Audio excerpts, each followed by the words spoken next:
कौन है? कौन है वहां? कौन है यहाँ पर? सामने क्यों नहीं आते?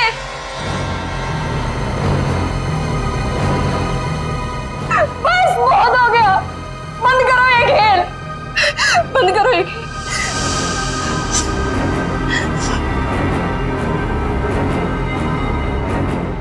सो भी तो नहीं सकती, अगर सो गई शायद फिर कभी नींद से उठ ही ना पाऊं। जूही, श्रुति तुमसे कितनी बार कहा है कि दरवाजा खटखटा के अंदर आया करो। ओ हेलो मैडम, ये गर्ल्स हॉस्टल है, किसी ऑफिस की बॉस का केबिन नहीं है। तुम नहीं समझोगी। जूही, क्या हुआ तुम्हें? इतनी चिड़चिड़ी और उखड़ी उखड़ी क्यों लग रही हो? जो इंसान 4 दिन से सोया नहीं हो ना, उसका बर्ताव ऐसे ही होगा ना। सोती क्यों नहीं? मैंने कहा था ना तुमसे, वो सिर्फ और सिर्फ सपने हैं, उनका कोई मतलब नहीं है। श्रुति, सिर्फ सपना नहीं है वो, जो मेरे ऊपर बीत रही है वो तेरे पर बीत रही होती तब तुझे मेरी तकलीफ पता चलती। मैं तेरी तकलीफ समझ रही हूँ जूही, लेकिन तू मेरी बात नहीं समझ रही है। जैसा तू सोच रही है वैसा कुछ भी नहीं है। नहीं, चल अच्छा, अब थोड़ी देर आराम कर। चल श्रुति नहीं, अब तो गहरी नींद में सो जा। मेरी बात मान जूही, सो जा थोड़ी देर। मैं नहीं सोऊंगी श्रुति। सो जा जूही, तुझे मुझ पे भरोसा है कि नहीं? है ना? तू अभी आराम से सो जा, मैं तेरे कमरे के बाहर ही हूँ। वो सपने फिर आएंगे श्रुति। नहीं आएंगे।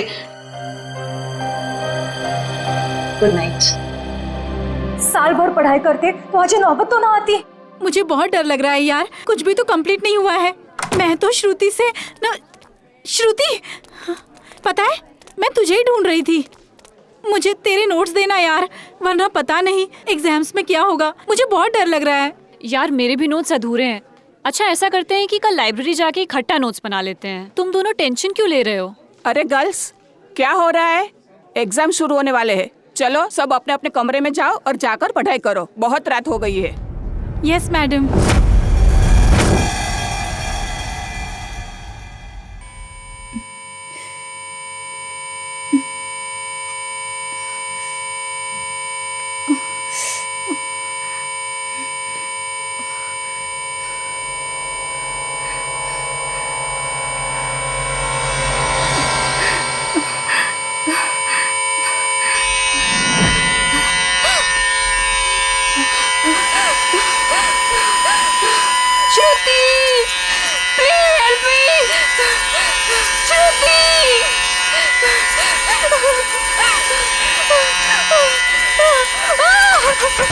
ये दरवाजा क्यों बंद है?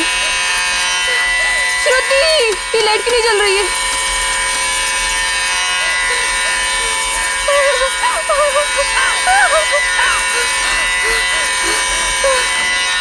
ये खिड़की क्यों जाम है? बंद करो ये आवाज, मेरे कान के पट्टे फट जाएंगे।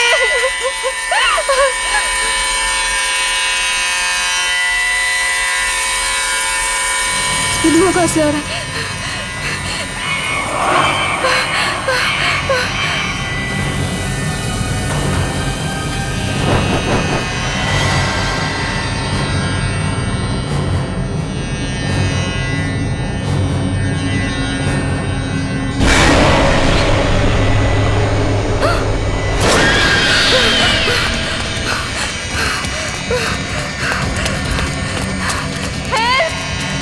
कोई बचाओ मुझे!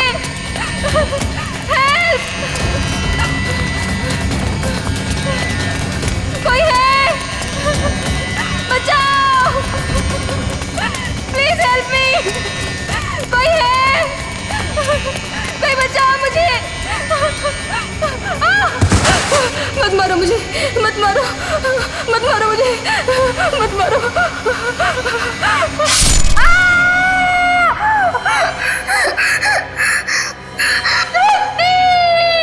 ओह नो, ये तो जूही की चीख है। लगता है उसने वही पुराना सपना देखा है।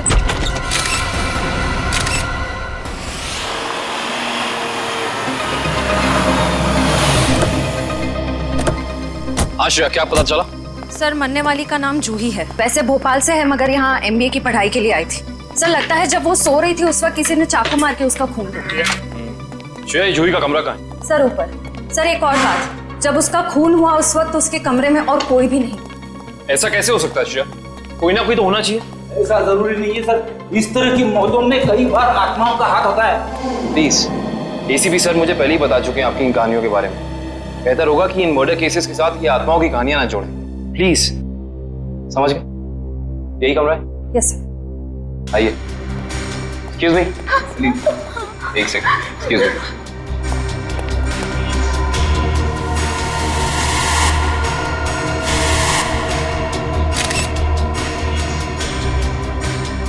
श्रेया, यहाँ पे चाकू का सिर्फ एक ही घाव है। लगता है खूनी ने इतनी जोर से वार किया कि एक ही वार में जूही की मौत हो गई।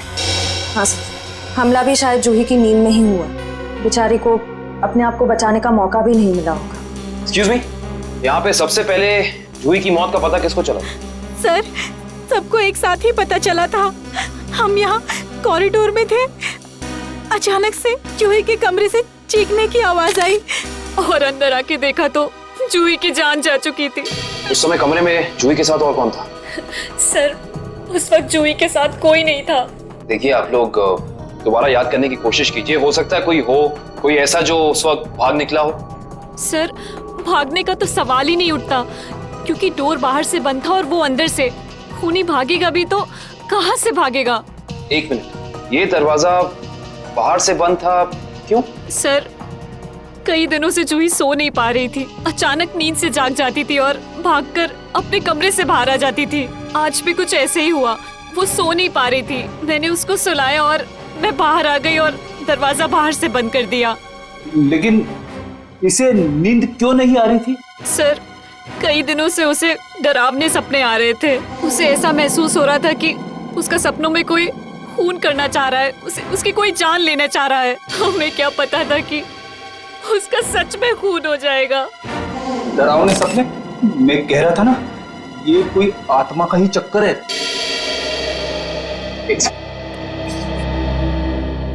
आपको कितनी बार बताया है कि आत्माओं की बातें सबके सामने मत किया करिए। वो लोग क्या सोचेंगे सीआईडी के बारे में? सॉरी। अच्छा, आप अभी कह रही थी कि जूही को डरावने सपने आते थे। कभी उसने आप लोगों के साथ कुछ शेयर किया कि उसे किस चीज के सपने आते हैं? कुछ भी? सर, उस ड्रॉर में जूही का स्केच बुक है। उस ड्रॉर में? जी सर। Sketch book? ये बुक? जी सर। ये चाकू? सर, ये वही चाकू है जिसे लेकर कोई उसका पीछा करता था सपनों में, उसे मारने के लिए। ये देखो, ये चाकू बिल्कुल ऐसा ही है जिससे जूही का कत्ल हुआ। हाँ सर। ये सारी ड्राइंग्स जो हैं इस बुक में, ये क्या जूही अपने सपने में देखती थी? जी सर। सर, लगता है ये किसी अंदर वाले का ही काम है, जो कमरे के अंदर आसानी से आ सकता हो और जिसे जूही के सपनों के बारे में पता हो। क्या तुम्हारे अलावा और कोई ये स्केचबुक के बारे में जानता था? कोई नहीं। खूनी अगर इस दरवाजे से अंदर नहीं आया तो फिर इस कमरे में आया कहां से? इस बालकनी से। लेकिन बालकनी का दरवाजा तो अंदर से बंद है। अगर खूनी खून करके बालकनी से भागा है तो फिर ये दरवाजा अंदर से बंद कैसे? बालकनी का दरवाजा बंद, कमरे का भी दरवाजा बंद। कहीं जूही की आग? ये खूनी यहाँ आया कहां से, ये अभी पता चल जाएगा।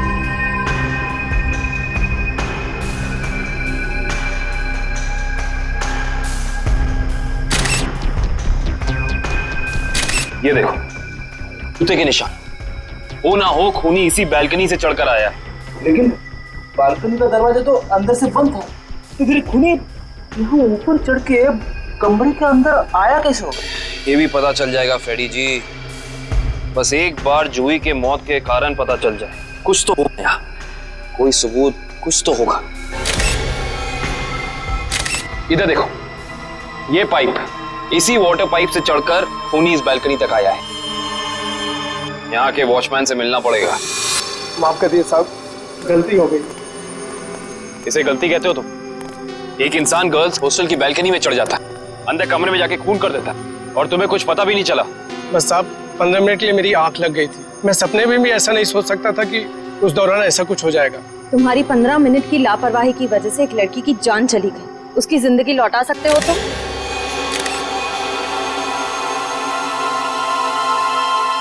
सर, ये जूता यहाँ झाड़ियों में पड़ा हुआ था। जूता यहाँ पे? हो ना हो, ये जूता उसी खूनी का है। सर, ये तो किसी आदमी का जूता लगता है। यानी बालकनी में जो इंसान चढ़ा था वो कोई आदमी था? सुनो, ये जूते को पहचानते हो? नहीं साहब। दोबारा याद करके बताओ, सही से याद करो। कोई इंसान यहाँ आया था जिसने ये लाल जूता पहना था? मैंने नहीं देखा, शायद अंजलि मैडम ने देखा हो, वो हमेशा रिसेप्शन पे बैठती है। ये अंजलि मैडम को बुलाओ, जाओ। जी सर। अगर ये जूता यहाँ है तो कुछ और भी जरूर होगा, ढूंढते हैं।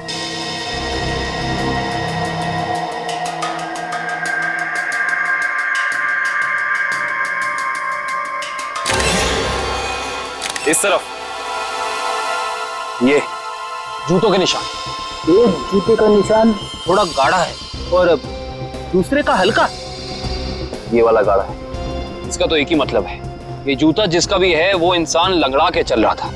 वो लंगड़ा के इसलिए चल रहा था क्योंकि जब वहां बैल्कनी से वो नीचे आया उसे चोट लग गई, फिर वो यहाँ से भागा और यहाँ पे जूता रह गया। हाँ साहब, मैं ही अंजलि हूँ। आपने मुझे बुलाया? जी अंजलि जी, हमें आपसे कुछ सवाल पूछने थे। जी। अंजलि जी, आपने इस लाल जूते को देखा? मेरा कहने का मतलब है किसी इंसान को इसको पहनकर यहाँ आते हुए देखा, लंगड़ाते हुए? हाँ साहब, मैंने देखा था। मनीष लंगड़ाते हुए जा रहा था। मनीष? ये मनीष कौन है? जूही का दोस्त है। अंजलि जी, जब वो यहाँ आया, ये गर्ल्स हॉस्टल है राइट, आपने उसको रोका नहीं? मैंने उसे रोका पर वो रुका ही नहीं। और क्या? मनीष अक्सर जूही से मिलने हॉस्टल आया करता था, पर कुछ दिनों से उन दोनों के बीच में अनबन चल रही थी। किस बात को लेकर अनबन चल रही थी? मुझे उस बारे में कुछ पता नहीं। कोई बात नहीं, अब तो इस बारे में हम मनीष से ही पूछ लेंगे।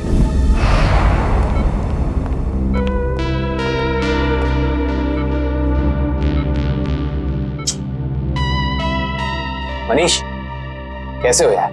मैं ठीक हूँ, पर आप लोग कौन हैं? तुम्हारे शुभचिंतक हैं, सीआईडी वाले। सीआईडी? क्या बात है? क्या मेरी जान को किसी से खतरा है क्या? सुना आपने? खुद एक बेचारी लड़की को मार के खटिया पे लेटा पड़ा है और पूछ रहा है कि मेरी जान को कोई खतरा तो नहीं है। ये क्या कह रहे हैं आप? मैंने किसी की जान नहीं ली। मनीष, ये पाँव में चोट कैसे लगी तुम्हें? वो मैं सड़क पार कर रहा था तो एक बाइक वाले ने टक्कर मार दी मुझे। सड़क पार कर रहा था बेचारा, टक्कर मार दी? वैसे ये हादसा हुआ कहाँ? MI रोड पे, जीपीओ के सामने। जीपीओ के सामने? तभी तो। वैसे अगर ऐसा था तो ये लाल रंग का जूता जो तुम्हारा है, हमें पता है जीपीओ के सामने मिलना चाहिए था। पर कमाल की बात देखो, ये जूता हमें स्वर्णिमा गर्ल्स हॉस्टल के बाहर मिला। कैसे? मेरा जूता वहां कैसे पहुंचा? देखो मनीष, हमसे झूठ बोलकर कोई फायदा नहीं है। सच निकालने के और कई तरीके आते हैं। बेहतर होगा हमें सब सच बता दो। क्यों मारा तुमने जूही को? क्या जूही की मौत हो गई? खून हो गया उसका। क्यों गए थे तुम वहां? देखिए, मैं जूही के बालकनी में गया जरूर था, लेकिन मैंने जूही को नहीं मारा।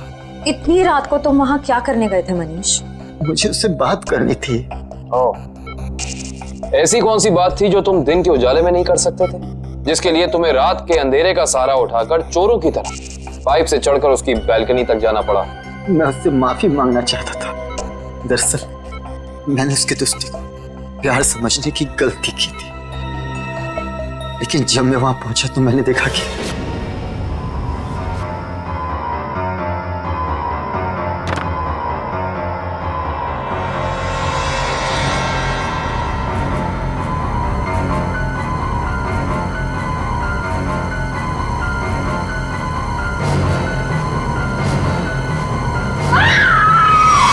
शर्म आनी चाहिए तुम्हें मनीष।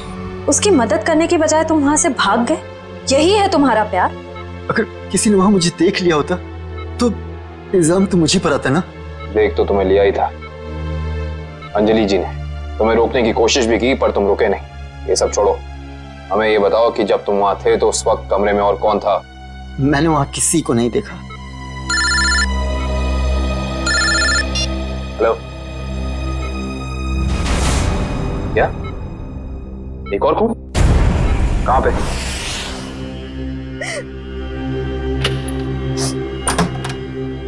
आप कौन? हम लोग सीआईडी से। आइए।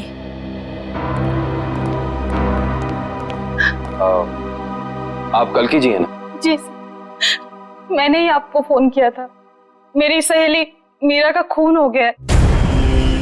उसकी लाश ऊपर उस कमरे में पड़ी है।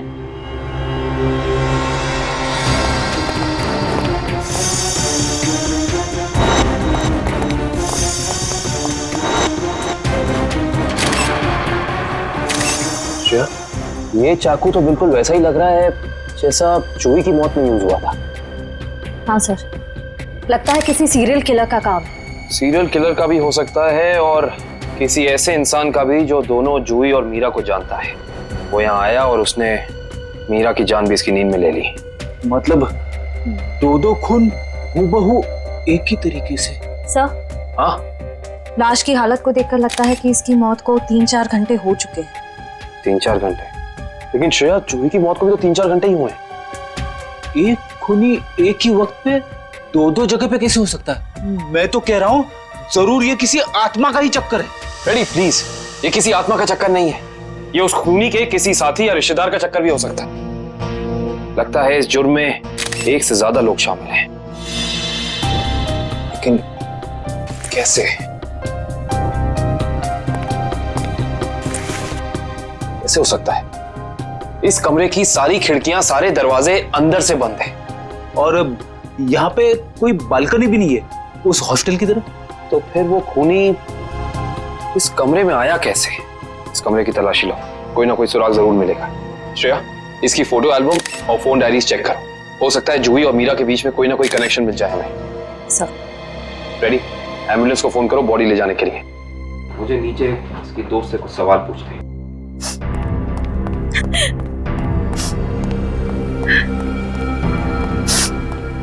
कल्की जी, आपको मीरा की मौत के बारे में कब पता चला?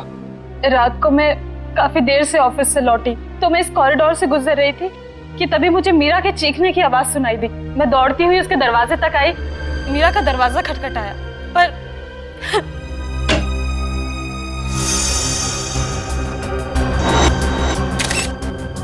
फिर क्या हुआ? मेरा मतलब जब आप यहाँ आई तो ये दरवाजा खुला था कि बंद था? दरवाजा बंद था तो मुझे वॉचमैन को बुला के दरवाजा खुलवाना पड़ा। कल्की जी, जब आप यहाँ पे आई तो आपको यहाँ इस घर में कोई भी निकलते हुए यहाँ से दिखा, भागते हुए दिखा? नहीं।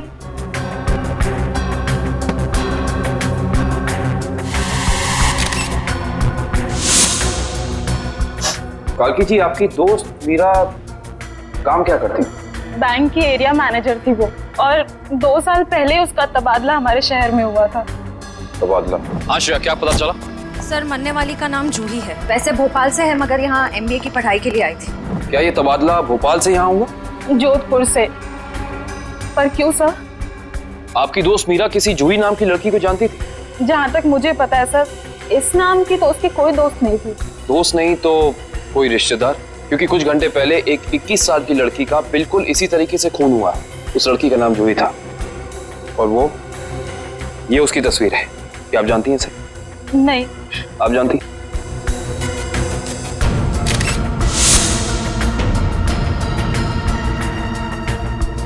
ये क्या हो रहा है हमारे शहर में? आम आदमी तो बिल्कुल भी सुरक्षित नहीं है। कल्की जी, आपको किसी पे शक है? I mean, आपकी दोस्त मीरा की किसी से कोई दुश्मनी, कोई अनबन? उसका कोई दुश्मन नहीं था सर। मीरा तो बहुत ही सुलझी हुई लड़की थी।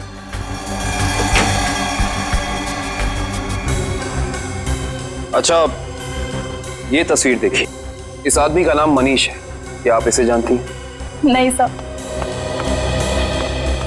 सर, आशा, मैंने मीरा के सारी डायरीज, सारे एल्बम्स चेक किए। मीरा और जूही के बीच कोई कनेक्शन नहीं है। कोई संबंध नहीं है। कोई ना कोई संबंध तो जरूर है, वरना ये खूनी सिर्फ इन्हीं दोनों लड़कियों को निशाना क्यों बनाएगा? कुछ तो है जो हमें समझ नहीं आ रहा है।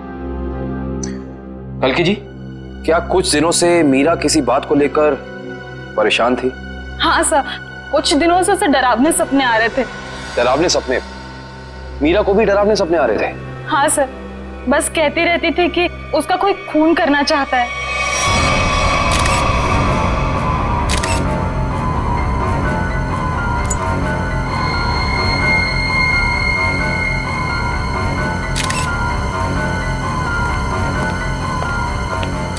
ये कैसे हो सकता है सर?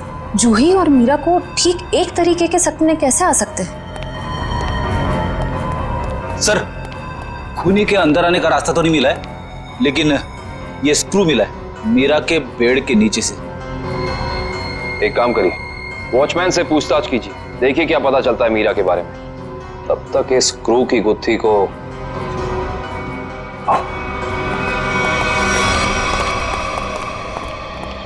करण, रेडी को ये स्क्रू कहाँ मिला था? सर वहां उधर। इधर? ये स्क्रू हाँ आया कैसे होगा? हाँ ले आओ, संभाल के। इश्ता, श्रेया, संभाल के।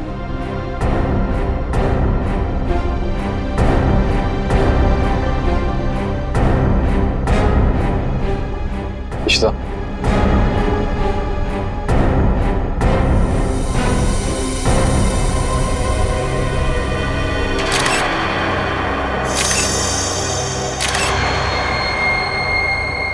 ये बात है। क्या हो सर? ये देख रही हो सीलिंग फैन? अब ये सीलिंग फैन इस स्क्रू की गुत्थी को सुलझाएगा। करण, समझ गया सर।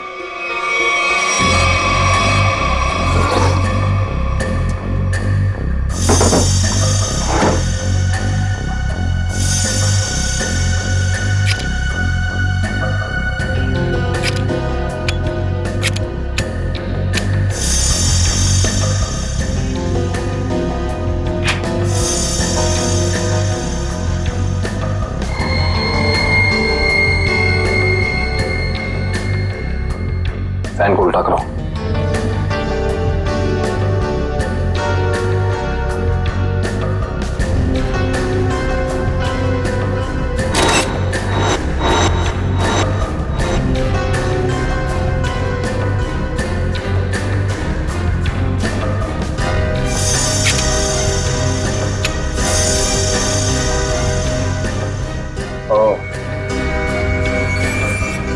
सर यानी ये स्क्रू इस फैन का है?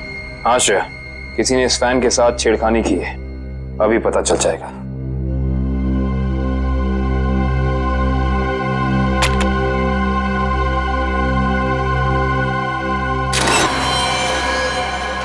ओह माय गॉड, तो ये बात है, मतलब चाकू इसके अंदर था। इसके अंदर से इस मैकेनिज्म के जरिए चाकू सीलिंग से नीचे गिरा मीरा के पेट में और उसकी मौत हो गई। अब समझ में आया, ये कारण है जिस वजह से खूनी इस कमरे में नहीं था। उसकी जरूरत ही नहीं थी, उसका काम तो ये सीलिंग फैन कर रहा था। इसका मतलब जूही के कमरे में भी बिल्कुल ऐसा ही सीलिंग फैन होगा जिसके अंदर सेम मैकेनिज्म फिट होगा। वहां भी चाकू सीलिंग से गिरा और जूही की मौत हो गई। सर हो सकता है खूनी ने रिमोट कंट्रोल के जरिए इस चाकू को कंट्रोल किया हो सकता है। और सवाल यह है श्रेया कि खूनी को कैसे पता चला कि सही वक्त रिमोट बटन दबाने का कौन सा था? हाँ सर, क्योंकि ना तो हमें मीरा के कमरे से कोई कैमरा मिला, ना ही जूही के कमरे से, जिससे ये पता चले कि खूनी दोनों लड़कियों पर नजर रख रहा था। वो भी पता चल जाएगा इस सीलिंग फैन के चाकू के मैकेनिज्म के जरिए। क्या ये मीरा और जूही, इन दोनों के बीच में कोई ना कोई संबंध तो जरूर है, कोई ना कोई संबंध तो जरूर है। मगर सर दूर दूर तक इन दोनों के बीच कोई संबंध नजर तो नहीं आ रहा।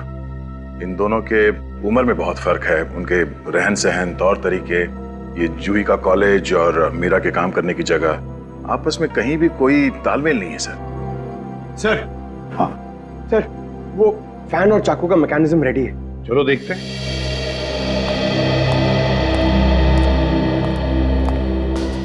पंकज, रिमोट ऑन करो।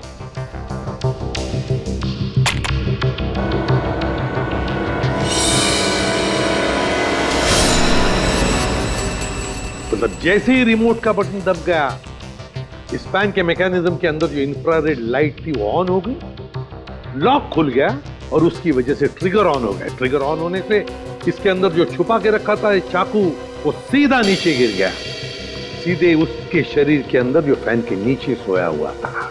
मगर दया, एक बात है, ऐसे मैकेनिज्म की जो रिमोट होते हैं, वो रिमोट ज्यादातर 50 मीटर की दूरी के अंदर ही काम कर सकते हैं। तो फिर जरूर जहां पर मीरा और जूही रहती थी उसके आसपास ही ये आदमी खड़ा था। जिसने भी ये किया है वो 50 मीटर की दूरी के अंदर ही खड़ा था। वहां से उसने रिमोट चलाया और खून कर दिया मीरा और जूही का। और फिर वो सपने, वो एक जैसे सपने जो मीरा और जूही दोनों की नींद में आते थे, ऐसे सपने तो जानबूझकर ही डाले जा सकते हैं, प्लान करके डाले जा सकते हैं, मगर उसके लिए जरूर कोई तो ट्रिगर होना चाहिए। सर, हाँ, जूही के कमरे में लगे पंखे में भी ठीक ऐसा ही मैकेनिज्म मिला है। और तो और जूही और मीरा दोनों के कमरों में 1 हफ्ते पहले इलेक्ट्रिकल वायरिंग का कुछ काम हुआ था। जूही और मीरा दोनों के घर में, दोनों के कमरों में 1 हफ्ते पहले इलेक्ट्रिकल वायरिंग हुई थी। कहीं ऐसा तो नहीं कि ये वही इलेक्ट्रीशियन है जिसने दोनों के घरों में इलेक्ट्रिकल का काम कर दिया और फिर खून भी उसी ने किया? पता लगाना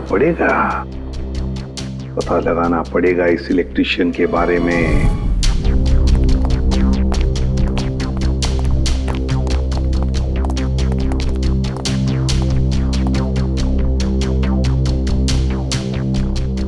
ना ही मीरा के मोबाइल पे कोई अलार्म था और ना ही जूही के मोबाइल पे। फिर दोनों को एक ही वक्त एक जैसे सपने कैसे आ सकते हैं? इसका मतलब सपने ट्रिगर करने वाला मैकेनिज्म यहीं कहीं है। सर, ये देखिए, इस पे अलार्म है, लेकिन सुबह 6 बजे का। 6 बजे का? पर मीरा की मौत तो 3 बजे हुई थी, तो सपने शुरू करने का ट्रिगर लगभग 1 या 1.5 के बीच का होना चाहिए। यह भी तो हो सकता है कि किसी ने मीरा को सम्मोहित कर दिया। ऐसा नहीं हो सकता फ्रेडी, क्योंकि अगर ऐसा होता तो मीरा के दिन भर का हाव भाव, चाल चलन सब प्रभावित होता। पर ऐसा नहीं हुआ। नहीं, कुछ है यहाँ जो हम अभी तक देख नहीं पा रहे। ढूंढो, यही है।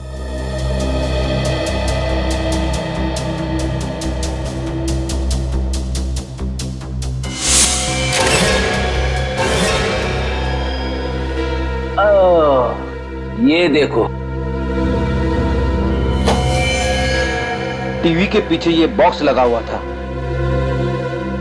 बॉक्स?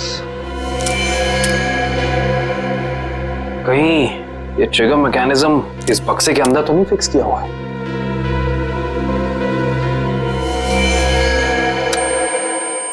अरे अलार्म बंद करो, ये आवाज मेरे कान के पर्दे फाड़ डाली। सर, कौन सी आवाज? यहाँ कोई अलार्म नहीं बज रहा है। अरे इतने जोर से बज रहा है, सुनाई नहीं दे रहा है। बंद करो। हाँ, बज तो रहा है, लेकिन बहुत धीमी आवाज में। बंद करो, बंद करो। बंद हो। Thank you. इतना भद्दा अलार्म मैंने जिंदगी में नहीं सुना। सोने वाला उठेगा नहीं, हार्ट अटैक से सीधे ऊपर चला जाएगा। मगर सर, अलार्म की आवाज सिर्फ आपको कैसे सुनाई दी? हो सकता है श्रेया, क्योंकि ये लो फ्रीक्वेंसी अलार्म है। श्रेया, ये सिर्फ उन लोगों को सुनाई देता है जिनकी साउंड टॉलरेंस और सुनने की शक्ति इसकी ध्वनि से मेल खाती है। यानी फ्रेडी सर की तरह जूही और मीरा भी इस अलार्म की आवाज को सुन सकती थी। वो ये बात नहीं जानता था। उसने इस ध्वनि का इस्तेमाल सिर्फ उनके दिमाग को कंडीशन करने के लिए किया, ट्यून करने के लिए, ताकि उन्हें वो डरावने सपने दिखा सके। लेकिन डरावने सपनों का कोई संबंध ही नहीं था इस मौत से। अगर वो चाहता तो बिना सपनों के भी मार सकता था उन्हें। मार सकता था, पर शायद वो ऐसा चाहता नहीं था। खूनी अपने शिकार के साथ खेलना चाहता था, तड़पाना चाहता था, फिर उनकी नींद में उन्हें एक गहरी मौत देना चाहता था। इंटरेस्टिंग। करण सर, कल की को बुला के लाइए। जी। को ये देखो।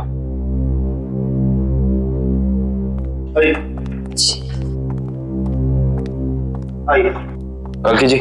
जी। इस आवाज को पहचानती हैं आप? ये आवाज मैंने यही सुनी है, मीरा के घर पे। कब? करीब 3-4 दिन पहले, जब वो अपने लैपटॉप पे काम कर रही थी तब।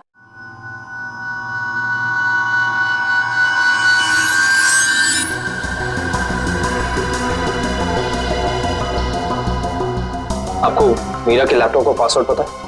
नहीं सर। हमें कंप्यूटर एक्सपर्ट से इसका पासवर्ड ब्रेक कराना होगा, लेकिन मुझे लगता है कि हमारे सारे सवालों के जवाब इसी लैपटॉप के अंदर है, इसके अंदर।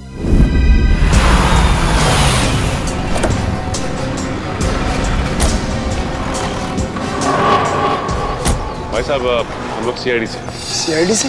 क्या हुआ साहब? हमें पता लगा है कि पिछले हफ्ते आपका एक इलेक्ट्रिशियन वायरिंग करने के लिए इस एड्रेस पे गया। हाँ साहब, गया तो था, पर हुआ क्या? इन दोनों जगहों पे एक एक खून हुए और हमें शक है कि ये खून आपके इलेक्ट्रिशियन ने किया है। मेरे इलेक्ट्रिशियन? हाँ, और वो भी पंखे में चाकू फिट करके। अरे बाप रे, पंखे में चाकू? जी हाँ, और आप ये बताइए कि इन दोनों जगहों पे आपका कौन सा इलेक्ट्रिशियन गया था? मंगेश गया था सर, पर आज वो आया नहीं है। इस मंगेश का एड्रेस तो है ना तुम्हारे पास? हाँ, मंगेश का एड्रेस लेके ना। सर, वो लैपटॉप का और ईमेल का पासवर्ड खुल गया। Very good job, thank you very much. Kabin, जरा लैपटॉप चेक करो। जी। देखो वो ऑडियो फाइल है क्या इसमें, जिससे सपने आते थे उसे?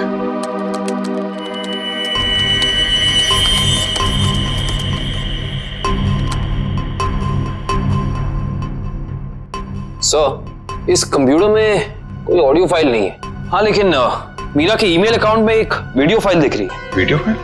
खोलो खोलो इसे जरा।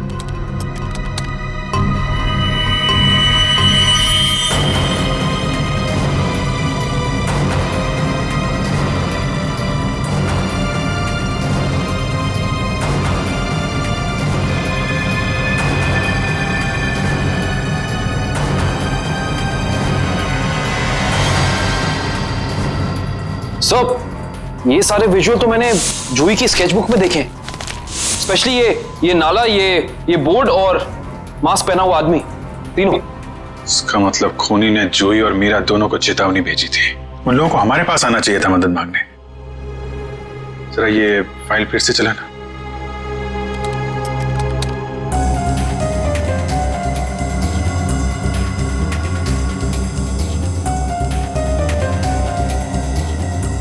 Boss boss boss, Banjara road जो शहर के पश्चिमी हिस्से में है ना? Yes sir. मतलब जो कुछ हुआ है बंजारा रोड पे ही हुआ है। क्या? ठीक है, ओके। सर, उस इलेक्ट्रिशियन मंगेश का जो पता मिला था वो नकली है सर। कोई बात नहीं, स्केच बनवाओ उसका और अपने डेटाबेस में चेक करो। बंजारा रोड, वहां जाके देखना पड़ेगा। सब लोग बाहर ध्यान रखना।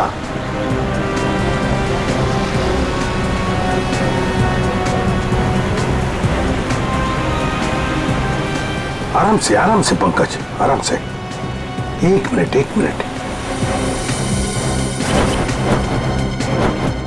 यह है ना एक सूखा नाला है और वो रहा पेड़। सूखा नाला और उसमें वो पेड़। जरा आगे चलकर देखते हैं।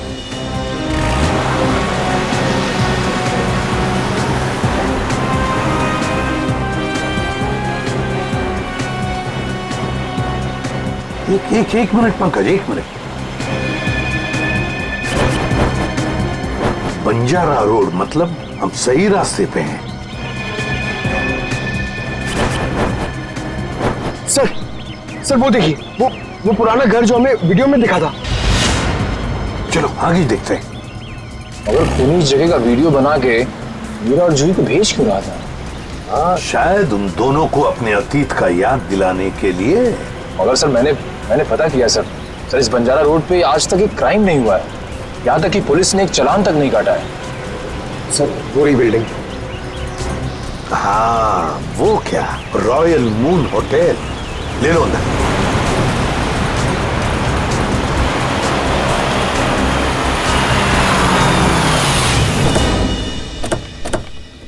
हाँ, इलेक्ट्रिशियन का स्केच मैच नहीं हो रहा है। तो कोई बात नहीं, ठीक है। वेलकम सर, कहिए मैं आपकी क्या सहायता कर सकता हूँ? हम लोग सीआईडी से हैं। दरअसल एक केस के सिलसिले में कुछ पूछताछ करनी थी आपसे। सीआईडी? तो पूछिए, क्या पूछना चाहते हैं आप? वैसे जरा बताइए, कुछ दिन पहले क्या आपके होटल के बाहर कोई किसी तरह की वीडियो शूटिंग कर रहा था? शूटिंग? नहीं सर, हमारी होटल के बाहर शूटिंग या फोटोग्राफी की अनुमति नहीं है।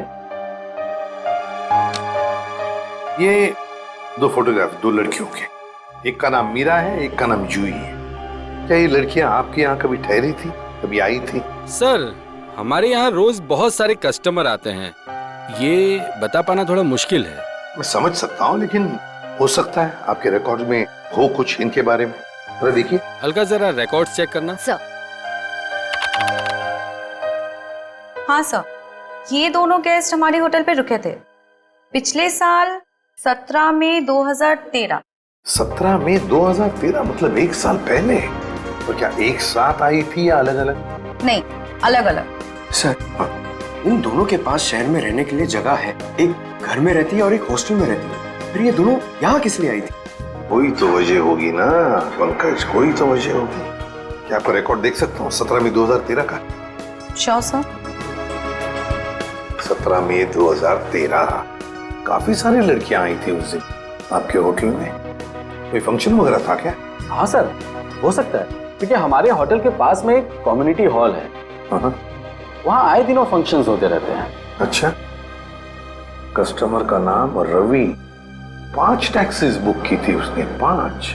हाँ सर, ये एक नारी सेवा केंद्र चलाते हैं, मुस्कुराहट नाम है एनजीओ का। और वो अभी भी इसी होटल में ठहरा हुआ है सर। रवि इस वक्त आपके होटल में ठहरे हैं?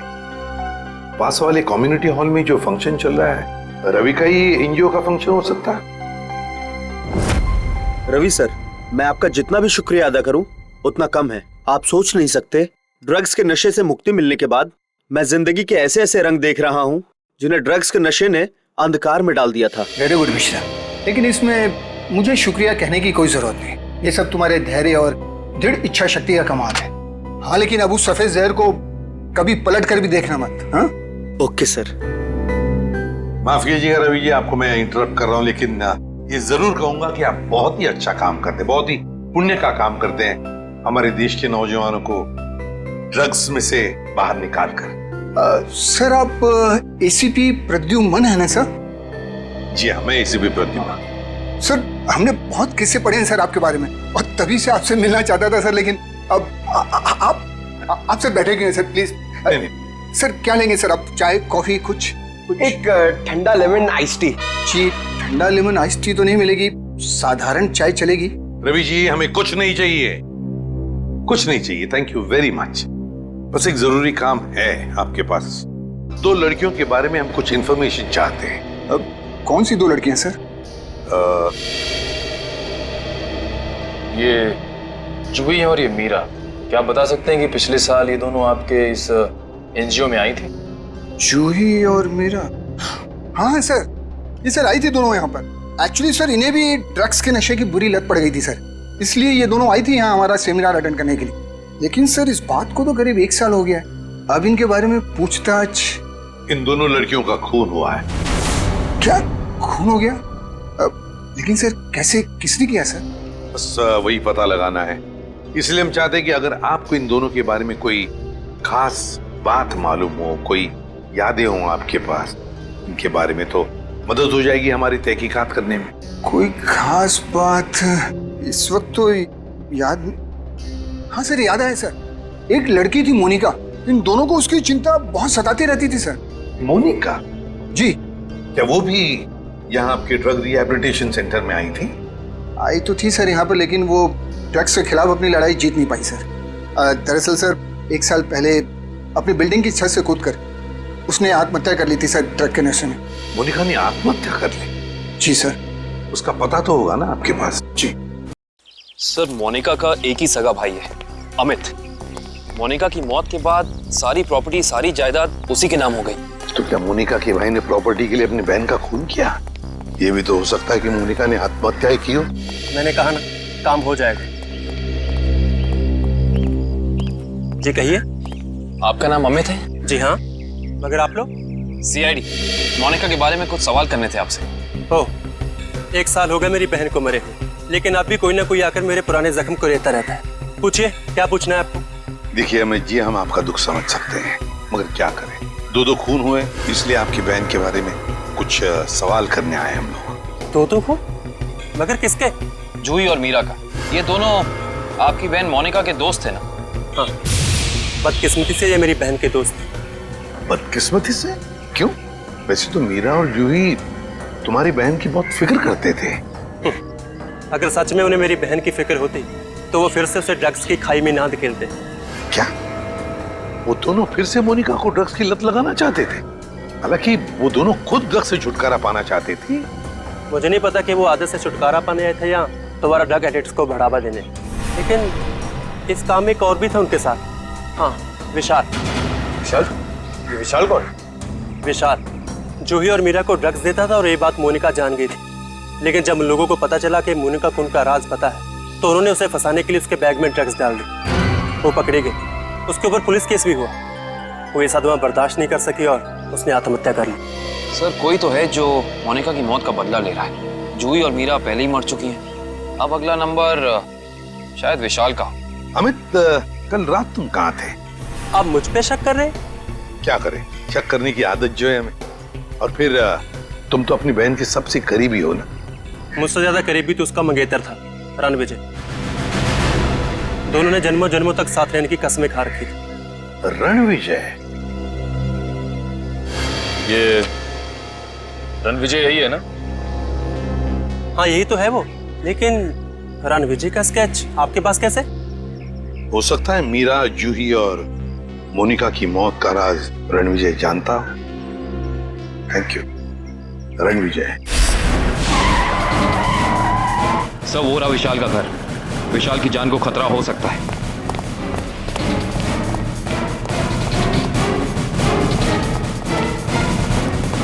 सर, लगता है रणविजय पहले ही पहुंच चुका है। विशाल, ठीक तो हो ना? सर, जान बचा के भागूं सर। रणविजय कहाँ है? सर,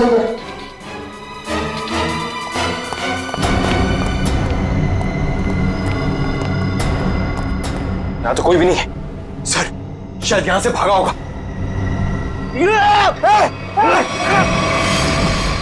रणविजय! कोई मत हिलना सर, इसको मारूंगा नहीं तो। छोड़ दो उसे, छोड़ दो। देखिए, वैसे तो मुझे सीआईडी वालों से काफी लगाव है, पर अगर सीआईडी ने मेरे साथ कोई होशियारी की ना तो ये बात मुझे अच्छी नहीं लगेगी। चाकू नीचे फेंक दो। फेंक दो चाकू। डरो मत, कुछ नहीं करूंगा तुम्हारे इस मोटू ऑफिसर को। मोटू मत बोल, टाइटिंग कर रहा हूं आजकल। देखो, मुझे अपना काम करने दो। बेवकूफी मत करो, नहीं बच पाओगे तुम। अरे बचना किसको है? एक बार मैं इस विशाल को मार दूं, भले मुझे फांसी हो जाए, फिर मुझे मंजूर है। देखो रणविजय, ये सब करने से क्या मोनिका वापस आएगी? भले ही वापस ना, लेकिन मेरे बदले की आग तो पूरी होगी। इन तीनों ने रातों की नींद उड़ा दी थी मोनिका की, इसलिए मैं भी इनके साथ वही कर रहा हूं। इन्हें तड़पा तड़पा कर मारूंगा मैं। देखो रणविजय, मोनिका के साथ जो कुछ भी हुआ ठीक नहीं हुआ। इन तीनों की वजह से बेचारी को जेल जाना पड़ा, बदनामी हुई। नहीं, रात रात भर सो नहीं पाती थी वो, बुरे बुरे सपने देखकर जाग जाती थी। ये विशाल ने मोनिका का बंजारा रोड पे पीछा किया था उसे मार डालने के लिए, इसलिए मैंने भी इन्हें पहले बुरे बुरे सपने दिखाए और अब मैं इन्हें मौत की नींद सुला रहा हूं। रणविजय, ये तुम क्या करने जा रहे हो? विशाल को उसके किए की सजा कानून देगा। अरे कानून का क्या? प्यार तो मैंने अपना खोया है ना।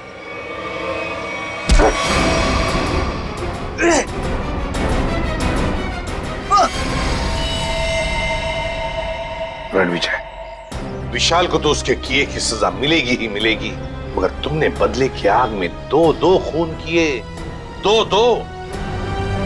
तुम्हें तो शायद फांसी ही होगी, फांसी।